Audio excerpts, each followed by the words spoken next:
In this video, I'll show you how to add text-to-speech in TikTok videos.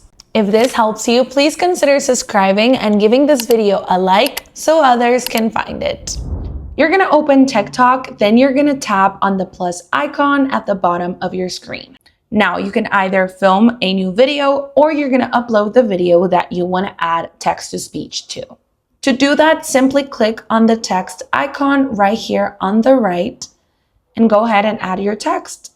Once your text is ready, you can edit it, add different colors, change up the font if you want to do that. And now you're going to tap on your text and you're going to select text to speech. As you can see, TikTok is going to give you different voice options. You're going to have female, male, different accents that you can use. So go ahead and listen to all the different voices until you find one that you like. Once you have it, simply tap on done. And now your video is ready to be posted on TikTok. Hope that helps.